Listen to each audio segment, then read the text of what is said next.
This is the Horse Radio Network.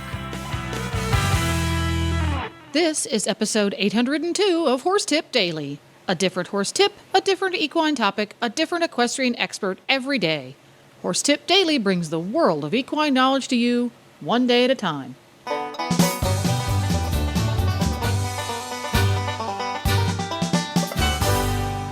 Greetings, horse people. Coach Jen here, and thanks for tuning in to Horse Tip Daily.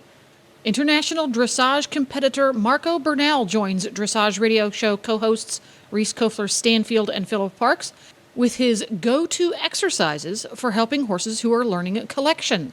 And we'll get to our training tip right after this important message from Horse Quencher.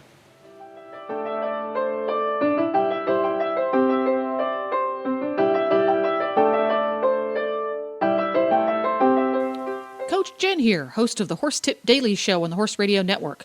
Do you worry when your horse doesn't drink enough? Well, of course you do.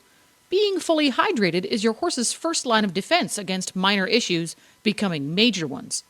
All Natural Horse Quencher is the product that helps even the fussiest drinkers drink more.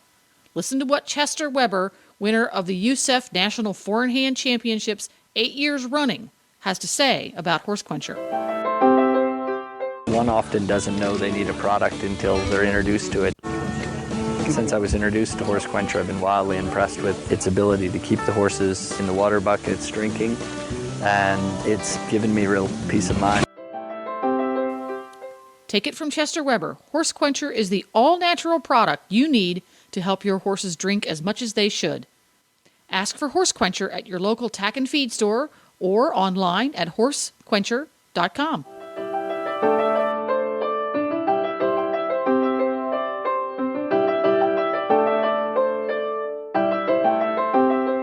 Well, it is my pleasure to introduce Marco Bernal, from a team rider from Colombia, and he also just rode in the Nations Cup.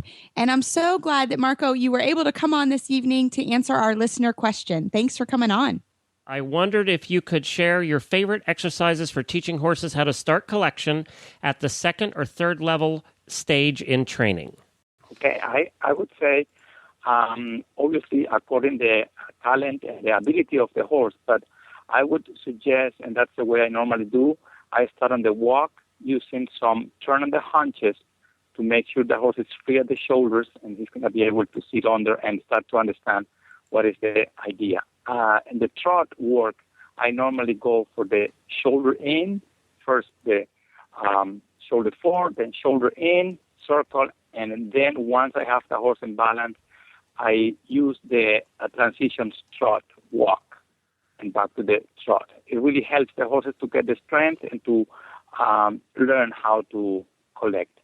Now, on the canter, normally I start with the county canter, and I use the county canter on the green horses to help them to get the balance and start to work on the collection. Once the horses are let's say, a little bit more familiar with the idea, then you can use some 10-meter circles, both directions, and then once the horse is balanced and really comfortable doing that, you can use some kind of working period, a big one, to start to collect the horses.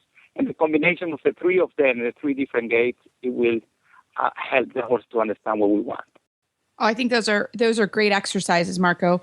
So can you take us back to the trot? So let's say I have a second level horse and he's pretty weak and I'm having trouble with, just introducing shoulder in or shoulder four. What are some things that we can use to help that horse get the strength for those exercises?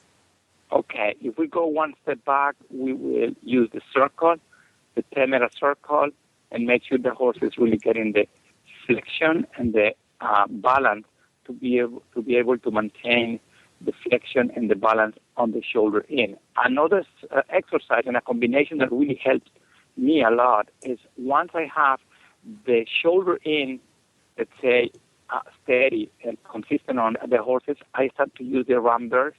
It's a very, very good exercise for the horses to understand how to go through the whole body and stay collected. Oh, that's a great one. And what about travers? Do you use travers at all kind of in this stage? Yes. I mean, it is in between. Actually, when you start with the shoulder in, circle travers, then shoulder in, circle ramblers. All this combination gives the horse a great ability and flexibility to really move easier and, like I said, do it with a less amount of effort. Oh, I think that's great. And so, Marco, tell us length of time. A lot of times our listeners say, okay, well, how long or how many repetitions of these exercises should I do? What are some tips for gauging how much we should do? Okay, like I said, I have, and this is my own experience, I have some horses, they really give me a better feeling and sooner working or start to work the collection on the canter. Some of them on the trot. Is not really one specific order. You know, some horses, I spend more time walking in the beginning and making sure the horse is taking the legs and is reacting quicker from behind. And then it's very difficult to say how long. It will depend. Every horse is different. Normally, I try to start walk, do the exercise on the walk, then I go and try to do the trot. Some horses, they prefer, and I see a big, let's say, they get it sooner and quicker when I go from the walk to the canter exercise, and then at the end I will do the trot. Once I have more impulsion and better forward tendency, then I can go back to the trot. But I would say, you know, in general, I don't spend more than 15, 20 minutes doing those. I mean, counting the warming up and then the cool off. I mean, normally I don't ask and work on this type of exercise that extent. That makes sense. And I think that's right. Exactly what you have to work on is always making sure that you are listening to what your horse has to say, especially this is a hard time for horses as they have to learn a lot and carry a lot. So Marco, you did a great job talking about the canter, and you talked about counter canter for learning collection at second and third level. What are some counter canter figures or exercises that you do? You can start with the simple one, which is the regular, you know, coming out of the corner, take a big diagonal that the horse is really able to keep and maintain the balance, and then go the whole arena. Then you can go for some 20-meter circles and count a canter, then the serpentine through loops, you know, and like I said, according the reaction and how quick the horses get it, then you can go for this exercise that I said is like you make a circle, almost no flexion, you know, you keep sure that the shoulders are coming first, and then the horses will develop the capacity of carrying itself, and then you can use a smaller circle, you know, that's, like I said, depending how quick the horse and how strong the horse it is. Oh, and I love that. And you also talked about the working pirouette, which I think a lot of people are nervous to start that, you know, at that level. But I agree with you. I think that's one of those exercises that takes a really long time for a horse to develop. Can you talk a little bit more sort of working pirouette kind of on that general topic? Yeah, I mean, I mentioned the working pirouette, and actually you don't go straight to the working pirouette. You try a few strides on the big circle, let's say, not the 20-meter circle, 15 or 18-meter circle. You start to make some strides and check how long your horse is able to keep the degree of collection that you are asking for, and then little by little you increase every time more and more, and at some point you're going to be able to have like a big circle on a nice, let's say, position for a period, but you're not really asking for this, obviously, this degree of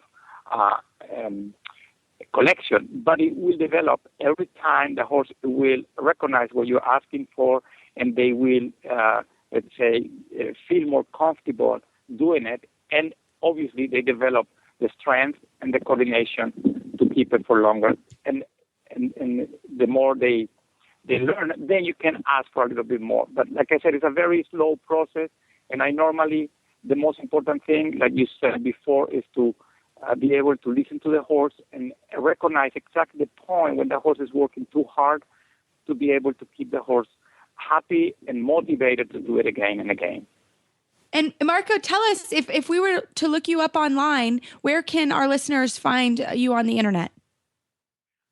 Marco Bernal Dressage International that's my website, and you can go in www.marcobernaldressalinternational.com, and then you can have the information.